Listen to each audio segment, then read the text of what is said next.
नमस्कार दोस्तों, देखिए आज मैं आपके सामने उपस्थित हुआ हूं मेहुल चौकसी और नीरव मोदी के बारे में। क्योंकि मेहुल चौकसी जो है भारत आ चुका है और उसको प्रत्यारोपित कर दिया गया है, यानी कि उसको जो है प्रत्यार्पण संधि के द्वारा क्या किया गया है, बेल्जियम से वापस लाया गया है। लेकिन आज से 6 साल पहले आप लोगों ने देखा होगा न्यूज में, चैनलों में, मीडिया रिपोर्टर में, मैगजीन में, अखबारों में मेहुल चौकसी का और नीरव मोदी का ही पूरा न्यूज में छाया रहता था। चारों ओर हर तरफ मेहुल चौकसी और नीरव मोदी ही नजर आते थे। क्यों? कारण यह था कि पीएनबी का 14,000 करोड़ रुपया ये घोटाला करके विदेश चले गए थे और इसकी उंगली सरकार पर भी उठी थी और सरकार को विपक्ष द्वारा बहुत घेरा गया। लेकिन नरेंद्र मोदी ने वादा किया था एक ना एक दिन मेहुल चौकसी और नीरव मोदी को वापस लाया जाएगा और अब जाके मेहुल चौकसी जो है भारत वापस लाया गया है बेल्जियम से। बेल्जियम ये क्यों गया? देखिए, ये बेल्जियम में नहीं था, ये अमेरिका के एंटीगुआ द्वीप में ये रहता था। ये वहां क्यों गया था?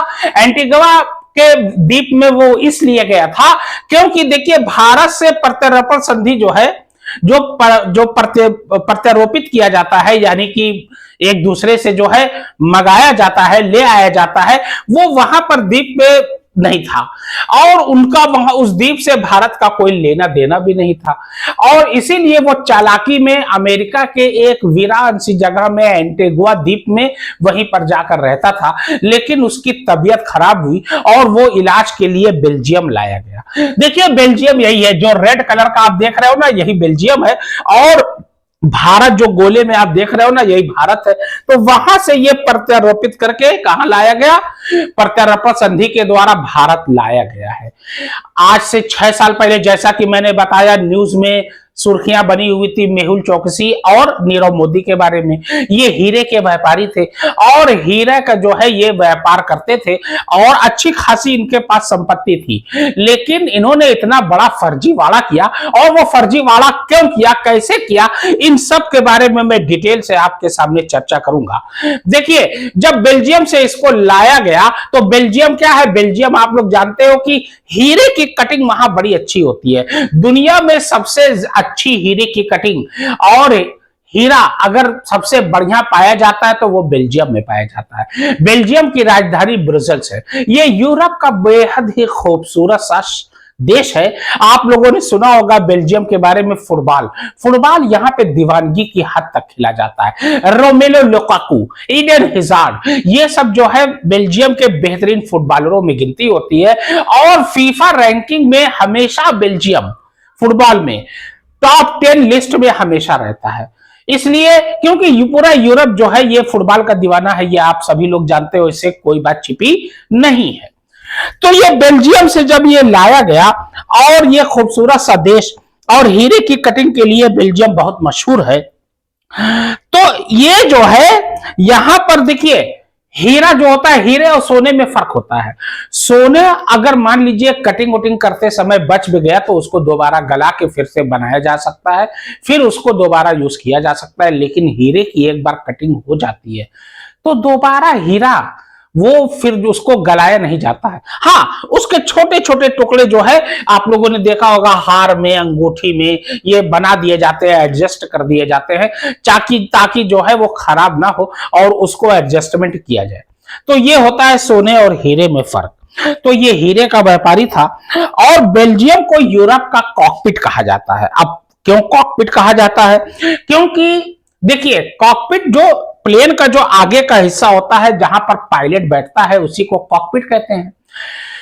तो आगे देखिए, ध्यान दीजिए, क्योंकि यूरोप के बेल्जियम में ज्यादातर लड़ाइयां लड़ी गई। आपको याद होगा बैटल ऑफ बल्गे, जो द्वितीय विश्व युद्ध में हिटलर के खिलाफ और मित्र देश लड़े थे। बैटल ऑफ बल्गे अंतिम युद्ध था, उसके बाद हिटलर परास्त हुआ था, तो बैटल ऑफ बल्गे वहीं हुआ। वाटरलू की लड़ाई आपको याद होगी, जब फ्रांस में क्रांति हुई थी और आर्थिक मंदी की दशा थी और वहां की जनता बेहद परेशान हो गई थी। जनता रो रही थी, बोल रही थी रोटी दो रोटी दो, और बदले में उनको कोड़े मिल रहे थे। और वहां पर क्या हुआ कि अंततः लुई 16वां को 1793 ईस्वी में, कब? सन 1793 ईस्वी में क्या कर दिया गया? वहां पर फांसी पे लटका दिया गया। तो उस समय फ्रांस का सेनापति था नेपोलियन बोनापार्ट। नेपोलियन बोनापार्ट उसके बाद शासक बनता है वहां का, और नेपोलियन बोनापार्ट कभी नहीं हारता, लेकिन एक जगह वाटरलू के मैदान में सन 1815 ईस्वी में नेपोलियन हार जाता है। वही उसकी अंतिम लड़ाई थी, और यह वाटरलू कहां है, यही बेल्जियम का एक स्थान है, वहीं पर वाटरलू का युद्ध लड़ा गया था अंग्रेजों द्वारा। वो हारता है और उसे सब पहले एल्बा द्वीप भेजा जाता है, फिर वहां से सेंट हेलेना द्वीप भेजा जाता है, और वहां पर बहुत कम लोग जानते हैं, सुन लीजिए वीडियो अंत तक देखिएगा, बड़ी मजेदार है। बहुत कम लोग जानते हैं कि उसकी कैंसर से मृत्यु हो गई थी।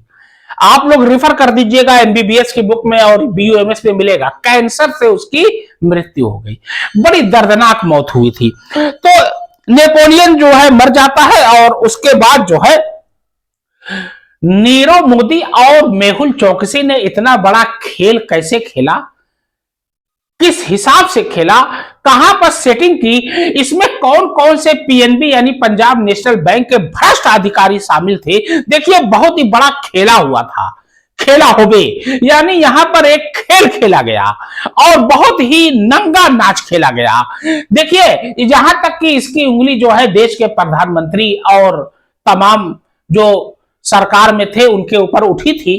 तो देखिए इसमें क्या हुआ था कि इंटरपोल की मदद ली जाती है। इंटरपोल क्या है? इंटरपोल इंटरनेशनल पुलिस जिसको कहा जाता है, ये आम पुलिस नहीं होती, ये इंटरनेशनल पुलिस होती है। इसका मेन मुख्यालय कहां है? फ्रांस के लियोन शहर में। अब फ्रांस का लियोन शहर जो है ये बहुत ही खूबसूरत शहर है, और आबादी की दृष्टि से ये फ्रांस का तीसरा सबसे बड़ा देश है, और ये फ्रांस के दक्षिण में सियोन और रोन नदी के संगम के बीच में स्थित है। यानी कौन कौन नदी? रोन और सियोन नदी के संगम में यह स्थित है। और इंटरपोल से क्या होता है? देखिए इंटरपोल बहुत ही फायदेमंद जो है ये संस्था है, ये पुलिस है। ये इसमें क्या होता है कि देखिए जब कोई अपराधी जो है एक देश छोड़ के अपराध करके दूसरे देश में जाता है, तो इंटरपोल को जो है पहले खबर कर दी जाती है कि आप जो है ये देखिए कि ऐसे ऐसे जो है क्राइम करके ये आदमी भागा है। तो इंटरपोल क्या करता है? रेड कॉर्नर नोटिस जारी करता है। अब रेड कॉर्नर नोटिस क्या है? रेड कॉर्नर नोटिस का मतलब होता है कि ये सभी देशों को, लगभग 195 देश हैं, सभी देशों को ये जो है वहां पर भिजवा देता है, और नाम वगैरह के साथ कि देखिए ये आदमी आया है, अगर ये आदमी आपको मिलता है तो आप जो है ये फला देश को ट्रांसफर कर दीजिए, यानी उनको दे दीजिए, इंटरपोल को हवाले कर दीजिए। इंटरपोल जो है अपने हिसाब से जो है उसको डील कर लेगा। ये होता है क्या? ये रेड कॉर्नर नोटिस, यानी पूरे देश में उसके खिलाफ जो है उसकी फोटो वगैरह, उसका एड्रेस या नाम जो है भिजवा दिया जाता है, और इंटरपोल अपने हिसाब से जो है उस काम को अंजाम देता है। ध्यान देना। देखिए बैंक में ये इन लोगों ने इतना बड़ा घोटाला कैसे किया, यहां पर ये बहुत बड़ा चर्चा का विषय बना हुआ है। देखिए बैंक जो है ना लेटर ऑफ क्रेडिट जो है जारी करता है। तो बैंक जो होता है ये, अगर मान लीजिए लेटर ऑफ क्रेडिट का मतलब ये हुआ कि आप कोई भी सामान वगैरह आप ले सकते हो व्यापार की दृष्टि से, व्यापार दिखाकर, और बैंक जो है उसमें गारंटर हो जाता है कि हाँ ठीक है ये सामान इसको दे दो, हाँ मैं गारंटी लेता हूं। बैंक यानी पंजाब नेशनल बैंक से तो घोटाला किए थे, तो पंजाब यहां पे गारंटी लेता है कि आप जो है इनको सामान दे दो, मैं इसका भुगतान कर दूंगा। तो भाई व्यापारी जो सामान देने वाला है वो बोलता है चलो ठीक है भाई, बैंक जो गारंटर है तो ठीक है इसको सामान दे दिया जाए। तो यहां पे जो है ये फॉरेन लेटर क्रेडिट, ध्यान देना, फॉरेन लेटर क्रेडिट जो है इन लोगों ने बाकायदा जो है जारी करवा रखा था। और लेटर ऑफ क्रेडिट जो है ये क्या था? ये फर्जी था। और यहां पे अधिकारी लोग बताए ना, पंजाब नेशनल बैंक के बहुत से अधिकारी इसमें मिले हुए थे। बिना मिली भगत के तो कोई बड़ा काम आप कर नहीं सकते हो, सीधी सी बात है, ये आम पब्लिक भी जानती है। तो इन्होंने ढेर सारा हीरा खरीद लिया, और हीरे का व्यापार जो इन लोग का पहले से था और उसको बढ़ा दिए। तो अब जो है क्या करता है कि बैंक में एक और चीज है LOU। LOU इसका मतलब होता है letter of undertaking. Letter of undertaking क्या होता है? ये जैसे कि जैसे आप विदेश से कोई लोन लेते हो तो बैंक जो है गारंटर बनता है कि हाँ ठीक है ये फला आदमी को लोन दे दो, ये अगर मान लीजिए ये लोन में कोई दिक्कत होती है तो मैं बैंक यानी पीएनबी जो है वो जिम्मेदार होता है उसको चुकाने के लिए। तो लेटर ऑफ अंडरटेकिंग भी ये बनवा लेते हैं। अब पीएनबी को यहां पता ही नहीं, खेला हो गया, यानी खाया पिया कुछ नहीं, गिलास थोड़ा बारह आने का, यानी यहां पर पीएनबी को हवा भी नहीं है। और ये दो छुट्टे साड़ जो है खूब पैसा जो है निकाल रहे हैं, हीरा खरीद रहे हैं और लेटर ऑफ अंडरटेकिंग के द्वारा लोन ले रहे हैं। और लेकिन लेटर ऑफ अंडरटेकिंग में इसमें क्या होता है कि एक लिमिट होती है। जैसे लिमिट का मतलब यह होता है कि 100 करोड़ 200 करोड़ 500 करोड़ एक लिमिट होती है, वहां पे लिमिट भी गायब करा दी गई। अब ये कैसे हुआ ये भी देखिए, मिली भगत कितना बड़ा खेल हुआ। अंत तक वीडियो देखिएगा, बहुत ही इंटरेस्टिंग वीडियो है। देखिए मेहुल चोकसी और नीरव मोदी के बारे में बता रहा हूं, अब पूरी विस्तृत जानकारी फैक्ट मैं आपको बता रहा हूं। देखिए तो अब क्या होता है कि जब भाई इन लोगों ने ज्यादा लोन उठा लिया, अब ये देखिए, और ये बाईपास के जरिए जो है सीबीएस, अब सीबीएस क्या होता है? कोर बैंकिंग सॉल्यूशन, यानी ये समझ जाइए कोर बैंकिंग सॉल्यूशन जो होता है ना, ये रीढ़ की हड्डी है बैंक की। जैसे रीढ़ की हड्डी अगर आपकी टूट जाए तो आप चलने फिरने लायक नहीं रहोगे, उसी प्रकार से ये सीबीएस होता है, कोर बैंकिंग सॉल्यूशन। इसमें क्या होता है, अब ये सीबीएस का है, जरा इसके बारे में आप समझ लीजिए। देखिए सीबीएस का मतलब यह होता है कि आप कोई भी पैसा अगर जमा करते हो या निकालते हो या लोन लेते हो तो वो सीधे जो है सीबीएस में एंट्री हो जाती है, और सीबीएस में जब एंट्री हो जाती है वहां सेफ हो जाता है। सीबीएस एक तरीके से आप समझ लीजिए कि ये क्या होता है कि जो एंट्री होती है ये सेंट्रलाइज्ड मशीन द्वारा होती है और ये कोई भी देख सकता है। लेकिन यहां पर बहुत बड़ा खेला हो गया। क्या हो गया कि अब जो कि ये सीबीएस जब एंट्री कर देता है तो ये सेंट्रलाइज्ड मशीन द्वारा सेफ हो जाता है, कोई भी इसको चेक कर सकता है। लेकिन अब यहां पर हुआ क्या, यहां पर यह हुआ कि सीबीएस में एंट्री की ही नहीं गई और लिमिट को भी हटा दिया गया। और उसके बाद अब देखिए उसके बाद क्या होता है कि ये सामान खरीदने के लिए लेटर ऑफ क्रेडिट भी जारी हो जाता है, इनको आपको पता ही है। और ये सामान वगैरह लेते रहते हैं और पीएनबी इसमें गारंटर बन जाता है, जैसा कि आपको पता होगा।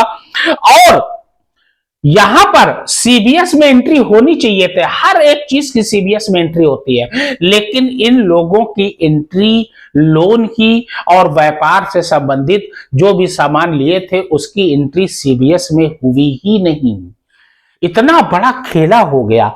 सीबीआई और ईडी एनफोर्समेंट डिपार्टमेंट जो होता है, और जो CBI central bureau of investigation जो केंद्रीय एजेंसी है, जब इनको पता चला तो उन लोगों ने अपना माथा पकड़ के बैठ गए कि इतना बड़ा खेला, इतने बड़े ठग ये निकले। अब पीएनबी को भी पता नहीं, पीएनबी से भी सीबीआई वाले कह रहे हैं कि तुमको भी नहीं पता। इतना बड़ा खेला खेल गए लोग, 14,000 करोड़ रुपया चला गया और सीबीएस में एंट्री नहीं है। यह कैसे हो सकता है? This is not possible, this is impossible.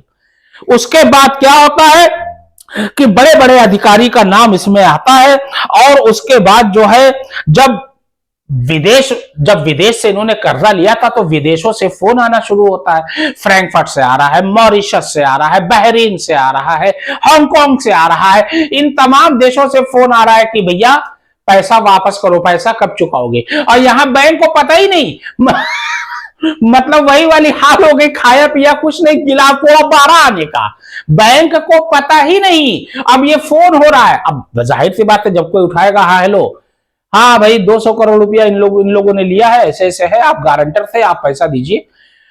होश उड़ गया, सीबीआई तक का होश उड़ गया, यकीन मान लो ईडी तक का होश उड़ गया। यानी इतना बड़ा खेला खेला गया कि सीबीएस में एंट्री नहीं की गई। और उसके बाद जो है क्या हुआ कि भाई जाहिर सी बात है कि ये अब भागा कहां। ये नीरव मोदी कौन है? नीरव मोदी जो है मेहुल चोकसी का भांजा है, अब मेहुल चोकसी इनका मामा है। ये एंटीगुआ जो है द्वीप पे जाता है, लेकिन वहां पर तबीयत खराब होती है और ये बेल्जियम जब आता है तो बेल्जियम से तो प्रत्यार्पण संधि थी ही, यानी बेल्जियम से जो है अपराधी को ट्रांसफर किया जा सकता था। और वहां पर जब पता चलता है, इंटरपोल जो है रेड कॉर्नर नोटिस पहले ही ऑलरेडी कर चुका था, यानी कि इंटरपोल जो है रेड कॉर्नर नोटिस जो है जारी कर चुका था। उसके बाद मेहुल चोकसी की जब पहचान होती है तो एक्स्ट्राडिशन यानी वही प्रत्यर्पण संधि के द्वारा जो है इनको क्या किया जाता है, भारत लाया जाता है। और ये प्रत्यर्पण संधि जो भारत की, देखिए 195 देश में तो इंटरपोल जो है ये रेड कॉर्नर नोटिस जारी करता है, लेकिन प्रत्यर्पण संधि जो है यानी जिसको इंग्लिश में कहा जाता है एक्स्ट्राडिशन, ठीक है ना, ये जो है संधि जो है भारत की जो है 48 देशों के साथ है।